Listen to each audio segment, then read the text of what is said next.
ఈ రోజుల్లో అందరి దగ్గర క్రెడిట్ కార్డులు ఉంటున్నాయండి. చాలామంది దగ్గర 10 క్రెడిట్ కార్డులు కూడా ఉంటున్నాయి. కొంతమంది క్రెడిట్ కార్డ్ నుంచి లోన్లు కూడా తీసుకుంటున్నారండి. ఇక్కడ విషయం ఏంటంటే, ఈ క్రెడిట్ కార్డు వాడే పర్సన్ ఎవరైతే ఉన్నారో, ఆ పర్సన్ సడన్‌గా చనిపోయాడు అనుకోండి.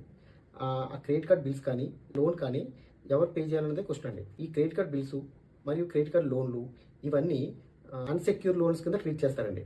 ఒక అన్‌సెక్యూర్ లోన్‌కి ఏదైతే టర్మ్స్ అండ్ కండిషన్స్ ఉంటాయో, ఈ క్రెడిట్ కార్డ్ నుంచి తీసుకునే లోన్‌కి కానీ, ఈ క్రెడిట్ కార్డ్ బిల్స్ కానీ సేమ్ టర్మ్స్ అండ్ కండిషన్స్ ఉంటాయండి. అన్‌సెక్యూర్ లోన్ అవ్వడం వల్ల ఆ పర్సన్ కానీ చనిపోతే ఒక్క రూపాయి కూడా ఎవరు కట్టాల్సిన అవసరం లేదండి.